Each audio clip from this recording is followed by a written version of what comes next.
Inequalities को solve करने की क्या रूल्स होते हैं, है ना। तो इनमें सबसे पहला रूल है equal numbers can be added और subtracted from both sides of an inequality.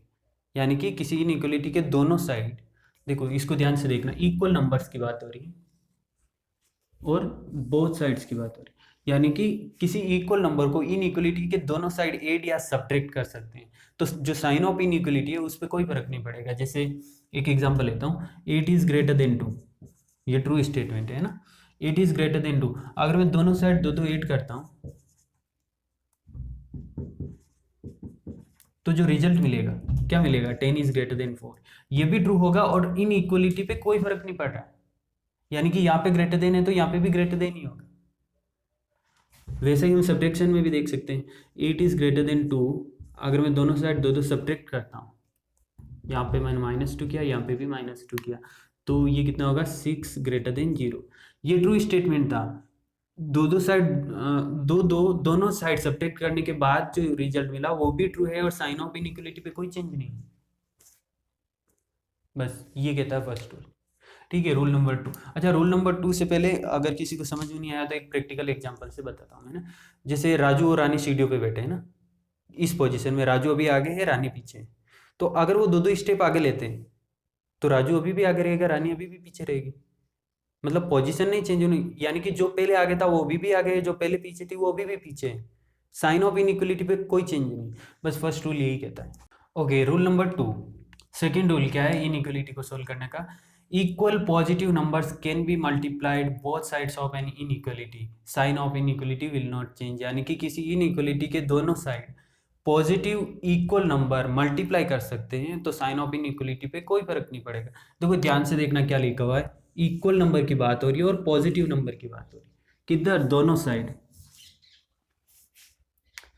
अगर मैं ऐसा करता हूं तो साइन ऑफ इनइक्वलिटी पे कोई फर्क नहीं पड़ेगा। जैसे एग्जांपल के तौर पर 10 इज लेस देन 20, ऑब्वियसली अगर मैं दोनों साइड दो से मल्टीप्लाई करता हूं, क्योंकि दो पॉजिटिव नंबर है ना, दोनों साइड में 2 से मल्टीप्लाई करता हूं, यहाँ पे पॉजिटिव नंबर की बात हो रही है, 2 भी पॉजिटिव है, तो यहाँ पे क्या रिजल्ट मिलेगा, 20 इज लेस देन 40।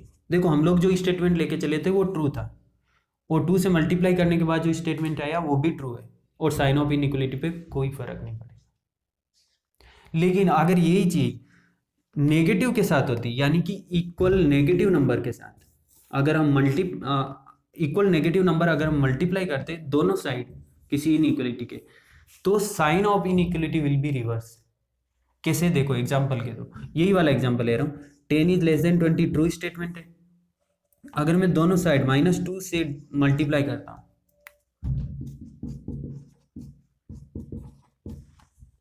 अगर मैं दोनों साइड -2 से मल्टीप्लाई करता हूँ तो मुझे क्या मिलेगा, इधर मिलेगा -20 और इधर मिलेगा -40। अच्छा, तुम लोग देख रहे हो, ये जो स्टेटमेंट हम लोग लेके चले थे वो ट्रू था, लेकिन जो -2 से मल्टीप्लाई करने के बाद जो स्टेटमेंट आया, जो इनइक्वलिटी मिली है, वो ट्रू नहीं है, क्योंकि -20 is not less than -40, -20 is greater than -40, है ना। अच्छा, तुम लोगों को पता होगा जो नंबर जितना बड़ा होता है माइनस होने के बाद वो उतना ही छोटा हो जाता है। तो यानी कि ये अगर मुझे इसको ट्रू बनाना है तो यहाँ पे ग्रेटर देन करना पड़ेगा, तो ये ट्रू बने। अच्छा, ये भी तो -20 ही है, यहाँ पे तो कैलकुलेट करके लिखा, तो ये भी ग्रेटर देन ही होगा। यानी कि जहां से मैंने नेगेटिव नंबर को मल्टीप्लाई किया है वहां से साइन ऑफ इनइक्वलिटी रिवर्स हो गया।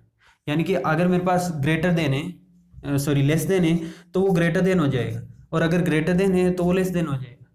अगर लेस देन और इक्वल टू है तो वो ग्रेटर देन और इक्वल टू हो जाएगा, और अगर ग्रेटर देन और इक्वल टू है तो वो लेस देन और इक्वल टू हो जाएगा। यानी कि साइन ऑफ इनइक्वलिटी रिवर्स हो जाएगी अगर मैं नेगेटिव नंबर से दोनों साइड इक्वल नंबर से मल्टीप्लाई करता हूं तो। अच्छा, इसको एक प्रैक्टिकल एग्जांपल से समझते हैं ना, ये दोनों को, इसलिए दोनों साथ में लिखे मैंने। जैसे यहाँ पे क्या हो रहा है, 2 से मल्टीप्लाई हो रहा है और साइन ऑफ इनइक्वलिटी पे कोई फर्क नहीं पड़ रहा, और यहाँ पे -2 से मल्टीप्लाई हो रहा है और साइन ऑफ इनइक्वलिटी रिवर्स हो गया। कैसे, देखो सपोज आपके अकाउंट में 1 रुपया है और मुकेश अंबानी के अकाउंट में 1 करोड़ रुपया है। अगर मोदी जी आज रात को 8 बजे लाइव आके बोल दे कि भाई रात को 12 बजे के बाद जिसके अकाउंट में जितना बैलेंस है वो डबल हो जाएगा, तो देखो मुकेश अंबानी पहले आपसे अमीर था, आप पहले गरीब थे, और रात को 12 बजे के बाद मुकेश अंबानी के अकाउंट में 2 करोड़ हो जाएंगे और आपके 2 रुपया हो जाएगा। तो मुकेश अंबानी डबल होने के बाद, मतलब अकाउंट में पैसा डबल होने के बाद भी अमीर है और अभी भी आप गरीब हो। पहले भी वो अमीर था, अभी भी अमीर है। पहले भी आप गरीब थे, अभी भी गरीब हो, है ना। तो सेम सीन यहीं पे हो रहा है। जो नंबर से मल्टीप्लाई हो रहा है वो पॉजिटिव नंबर है, लेकिन यही सीन अगर सपोज मोदी जी रात को 8 बजे आके ये बोलते कि भाई 12 बजे के बाद जिसके अकाउंट में जितना पैसा है वो नेगेटिव हो जाएगा। तो सोचो मुकेश भाई के अकाउंट में अगर सॉरी मुकेश अंबानी के अकाउंट में अगर 1 करोड़ रुपए आपके 1 रुपया है, तो अगर मुकेश अंबानी के अकाउंट में नेगेटिव, मतलब रात को 12 बजे के बाद जब बैलेंस नेगेटिव होगा तो मुकेश अंबानी का अकाउंट -1 करोड़ होगा और आपके -1। मतलब पहले मुकेश अंबानी अमीर था, आप गरीब थे, लेकिन अब मुकेश अंबानी गरीब हो गया। तो आप देखो ना, मुकेश अंबानी को पहले 1 करोड़ रुपए अपने अकाउंट में जमा कराने पड़ेंगे, तब जाके उसका बैलेंस 0 होगा और फिर बढ़ना शुरू होगा। आपका तो 1 रुपया डालना है। तो यही सीन यहाँ पे हो रहा है। अगर मैं नेगेटिव नंबर से मल्टीप्लाई करता हूँ तो जो पहले बड़ा था वो अब छोटा हो जाएगा और जो पहले छोटा था वो अब बड़ा हो जाएगा। मतलब क्या, अगर ये ट्रू स्टेटमेंट है और रिजल्ट को भी ट्रू बनाना है तो साइन ऑफ इनइक्वलिटी चेंज हो जाएगा। बस यही बात है। अच्छा, ये एक चीज़ और, यहाँ पे मैं मल्टीप्लाई की बात कर रहा हूँ, इसको ये डिवीजन में भी हो सकता है। क्यों? क्योंकि डिवीजन भी तो एक तरह से मल्टीप्लाई ही है। अगर मैं आपको ये बोलूँ कि मैंने किसी नंबर को 2 से डिवाइड किया, तो मैं इसको ऐसे भी तो लिख सकता हूँ ना कि मैंने 1/2 से मल्टीप्लाई किया। सेम ही मीनिंग है दोनों का। तो डिवीजन भी एक तरह से मल्टीप्लाई ही है, यानी कि जो इनइक्वलिटी में मल्टीप्लाई के रिगार्डिंग रूल था वो डिवीजन के रिगार्डिंग भी सेम यहाँ पे भी।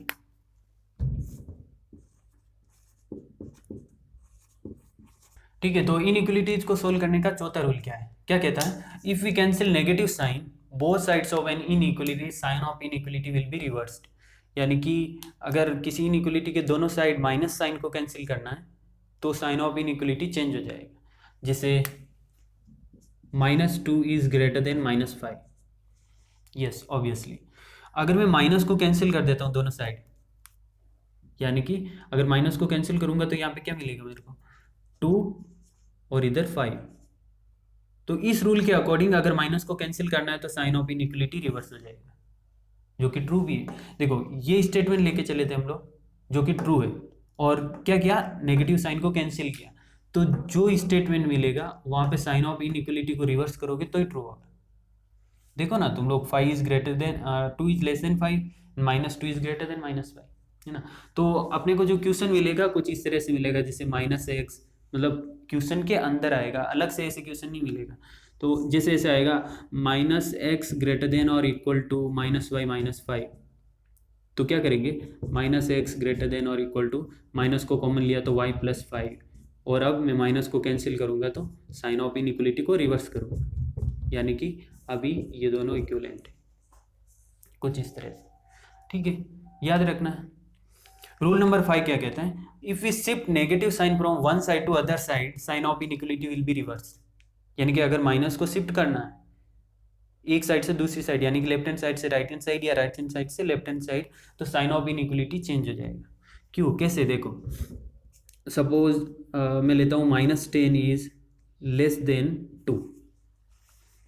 अगर मुझे इस माइनस को उधर भेजना है तो भेज सकता हूँ, लेकिन साइन ऑफ इनइक्वलिटी रिवर्स हो जाएगा। तुम लोग देखो ना, ये ट्रू स्टेटमेंट था। अगर माइनस को उधर भेजा और साइन ऑफ इनइक्वलिटी को रिवर्स किया तो ये भी ट्रू हो गया। क्योंकि हमें जब हम क्वेश्चन करेंगे ना तो वहाँ पे कुछ इस तरह की सिचुएशन आएगी, जैसे -x लेस देन 5, तो हमें क्वेश्चन का ये रूल, इस तरह के क्वेश्चन को करने का ये रूल रहता है कि एक साइड वेरिएबल को रखो और बाकी सब राइट हैंड साइड भेज दो। तो ये जो माइनस है हमें उधर भेजने की जरूरत पड़ेगी, तो क्या करेंगे? भेज तो देंगे, लेकिन साइन ऑफ इनइक्वलिटी को चेंज करना पड़ेगा, यानी कि ये दोनों इक्विवेलेंट है। ठीक है, तो ये 5 रूल है अपने पास इनइक्वलिटीज को सोल्व करने के। इनइक्वलिटीज को सोल्व करने के जो अभी हमने 5 रूल्स देखे थे उनका टेबल ये आपके सामने है। फर्स्ट रूल क्या था? इक्वल नंबर को इनइक्वलिटी के दोनों साइड एड या सब्ट्रैक्ट करते हैं तो साइन ऑफ इनइक्वलिटी पे कोई फर्क नहीं पड़ेगा। सेकेंड रूल था इक्वल पॉजिटिव नंबर्स को मल्टीप्लाई या डिवाइड करते हैं इनइक्वलिटी के दोनों साइड तो भी साइन ऑफ इनइक्वलिटी में कोई चेंज नहीं होगा। लेकिन थर्ड रूल के अकॉर्डिंग अगर मैं नेगेटिव इक्वल नंबर से किसी इनइक्वलिटी के दोनों साइड मल्टीप्लाई या डिवाइड करता हूँ तो साइन ऑफ इनइक्वलिटी रिवर्स हो जाएगा। या फिर मैं किसी इनइक्वलिटी के दोनों साइड माइनस को कैंसिल करता हूँ तो भी साइन ऑफ इनइक्वलिटी रिवर्स हो जाएगा। या फिर माइनस को शिफ्ट करते हैं लेफ्ट टू राइट या राइट टू लेफ्ट तो भी साइन ऑफ इनइक्वलिटी रिवर्स हो जाएगा। ये 5 रूल्स है और ये हमें बहुत ज़्यादा हेल्प करेंगे इनइक्वलिटीज़ के क्वेश्चंस को सोल्व करने में। अच्छा, जो एनसीईआरटी में क्वेश्चन है, सॉरी एनसीईआरटी में जो रूल्स है वो 2 ही रूल्स है। एक तो ये फर्स्ट वाला और सेकंड वाले में ये दोनों रूल कंबाइन करके रखें। और ये जो बाकी के 2 है ये मैंने ही बनाए, ये एक्चुअल में ये थर्ड रूल से ही आए हैं अपने पास। ये फोर्थ रूल भी थर्ड से जनरेट किया और फिफ्थ भी थर्ड से ही जनरेट किया। क्योंकि देखो अगर मैं तुम लोगों को इसका एग्जांपल दूँ तो ये क्या है कि अगर माइनस को दोनों साइड कैंसिल करते हैं तो साइन ऑफ इनइक्वलिटी रिवर्स हो जाता है। यानी कि जैसे -x ग्रेटर देन -2, सपोज कुछ ऐसा लिखा हुआ, अगर मैं दोनों साइड माइनस कैंसिल करता हूँ तो साइन ऑफ इनइक्वलिटी रिवर्स हो जाएगा। क्यों? क्योंकि थर्ड रूल क्या कहता है, अगर मैं इक्वल नेगेटिव नंबर को इनइक्वलिटी के दोनों साइड मल्टीप्लाई करता हूँ तो साइन ऑफ इनइक्वलिटी रिवर्स हो जाएगा। यहाँ पे मैं एक्चुअल में वही कर रहा हूँ, मैं यहाँ पे -1 से दोनों साइड मल्टीप्लाई कर रहा हूँ, यानी कि यहाँ पे मैं थर्ड रूल को अप्लाई कर रहा हूँ तो साइन ऑफ इनइक्वलिटी रिवर्स हो गया। या फिर इसको फोर्थ रूल बना के मैं ऐसे भी बोल सकता हूँ कि भाई अगर मैंने माइनस दोनों साइड कैंसिल किए तो भी साइन ऑफ इनइक्वलिटी रिवर्स हो जाता है। वो सेम केस यही इसमें, अगर मैं ऐसे लिखा x -x is less than और इक्वल टू 10, अगर मैं माइनस को उधर शिफ्ट करता हूँ तो साइन ऑफ इनइक्वलिटी रिवर्स हो जाएगा। ये भी थर्ड रूल के हिसाब से, ये मैंने दोनों साइड -1 से मल्टीप्लाई किया। ठीक है, तो ये 5 रूल याद रखना है, हमें ज़रूरत पड़ेगी। क्योंकि ये इस तरह डायरेक्ट बोलना कि भाई माइनस को शिफ्ट किया और साइन ऑफ इनइक्वलिटी रिवर्स हो गया तो ज़्यादा अच्छा लगता है, बार बार -1 से मल्टीप्लाई नहीं करने की ज़रूरत पड़ती।